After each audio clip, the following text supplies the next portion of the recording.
It's time for us as a society to reassess our approach to economic projects and the use of public funds.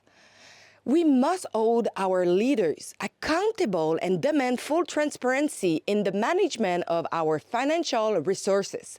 We must ensure that economic projects truly benefit our society and do not turn into costly fiascos or disguised corruption. Could Nordvolt be the next company to default and swallow up precious taxpayer resources without producing the expected result? This is a question we must seriously consider. Quebec, renowned for its grand ambitions, often witnesses its economic projects culminating in resounding failure, leaving our Quebecois citizens and even Canadians to bear the consequences. The Panier Bleu serves as the most recent example, an initiative aimed at establishing a platform akin to Amazon to focus on local products. The appointment of the wife of the Minister of Health, Christian Dubé, as Vice President of the Panier Bleu Board of Directors has ignited strong controversy among our citizens. However, this merely scratches the surface of the issue. En ce moment, on a pensé un temps minimal de 1 an pour maintenir ce site-là. Je dois vous avouer que l'objectif aussi, c'est de voir s'il y a un mouvement assez puissant au niveau de l'achat local pour justifier la maintenance d'un tel site. The Panier Bleu received subsidies totaling $5.5 million. But that's not the end of the story.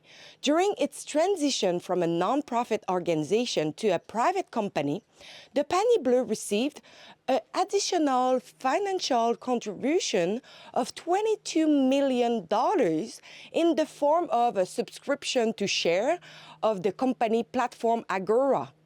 This decision made in June 2022 by the Minister of Economy and Innovation, Mr. Pierre Fitzgibbon, involved several partners, including Investissement Quebec, Desjardins, Lightspeed, and le Fonds de Solidarité, FTQ. In February 2024, as the François Legault government decided to shut down the Panier Bleu, it was estimated that an additional investment of $20 million would have been necessary to make the platform viable. Thus, the government had to allocate an additional $6 million to ensure an orderly closure of the company, covering severance pay for employees, payment to suppliers, and reimbursement for undelivered orders. Unfortunately, this saga is not an isolated case. We have experienced similar setback with the biopharmaceutical company Medicago, which received a $7 million subsidy from the Quebec government in March 2020, in addition to a $50 million loan granted in 2015. As for the federal government, in October 2020, Prime Minister Justin Trudeau announced a loan of $173 million to Medicago to support clinical trials of its COVID-19 vaccine and to complete the construction of the factory in Quebec. At the same time, Ottawa reached an agreement to purchase 76 million doses of the COVID-19 vaccine. However, in March 2022, the World Health Organization refused to use COVID-19 due to the participation of Philip Morris, a cigarette manufacturer, in Medicago shareholding. Despite this, the government granted an additional loan of $27 million to Medicago, bringing total support to the company to $200 million. These massive investments, unfortunately, did not yield the expected result. Medicago did not deliver a single dose of the COVID-19 vaccine to the federal government and ultimately closed its door in February 2023. This raises critical questions about the management of public funds and the effectiveness of our investments. Now we turn to another controversial project, Northvolt, a Swedish company building a mega battery cell factory in Montérégie. The Quebec government is committing to subsidize Northvolt for a total amount of $1.37 billion, while the federal government announced subsidies of up to $1.34 billion. On nous accuse d'avoir changé les règles pour que Northvolt puisse éviter un BAP, ce qui est faux. Additionally, in February of last year, it was reported by Radio-Canada that scientific justifications had been omitted from the assessment of the Northvolt project, which was authorized by the Quebec Ministry of Environment. Au Québec, on se dote d'une procédure qui est en partie aléatoire et qui ne permet pas de donner de signaux avant 18, sinon 24 mois, ce qui est souvent le cas avec un BAP. C'est bien certain qu'une entreprise internationale comme Northvolt va se laisser courtiser par d'autres. Apparently, the official entrusted with the assessment had disregarded most of the scientific references she had previously used a few months earlier to recommend the rejection of another project at the same location.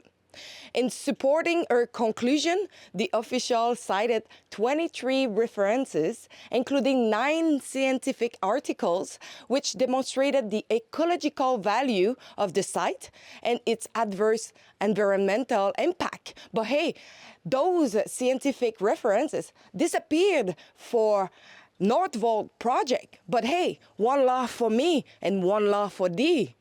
Despite controversies surrounding this project and concerns about its environmental impact, these massive investments continue. It's time for us as a society to reassess our approach to economic projects and the use of public funds. We must hold our leaders accountable and demand full transparency in the management of our financial resources. We must ensure that economic projects truly benefit our society and do not turn into costly fiascos or disguised corruption. Could Northvolt be the next company to default and swallow up precious taxpayer resources without producing the expected result? This is a question we must seriously consider.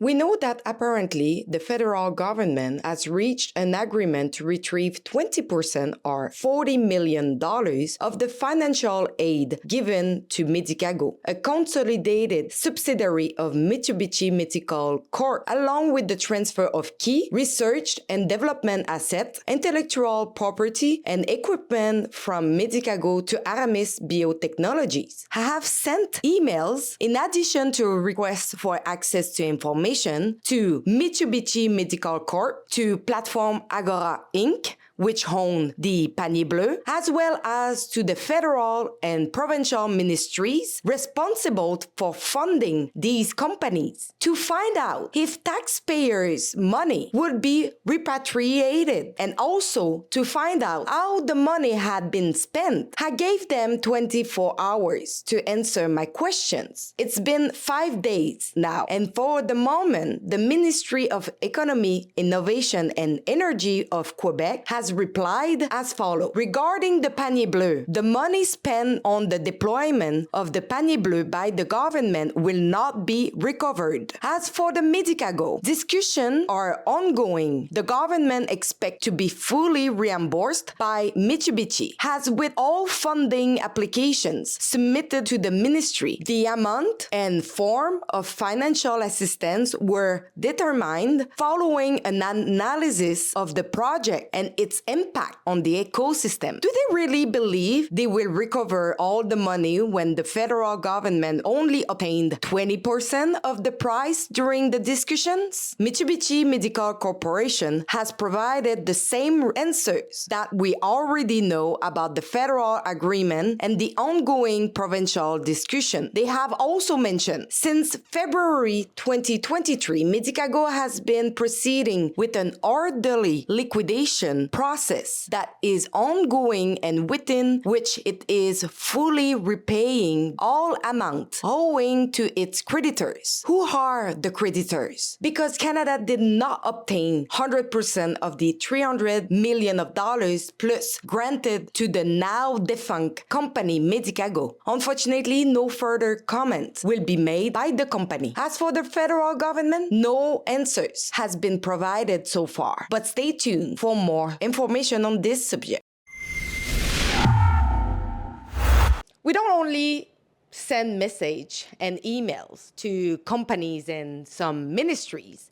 We also feel some access to information because our government is not that transparent. And so with the access to information, we have the first hand on some internal documents so we can actually tell you the other side of the story. But it's not cheap and we need your help to continue to fill some access to information. So go over rebelinvestigates.com, chip in what you can. Thank you for your support and thank you to help us to make those governments accountable at the provincial and federal level.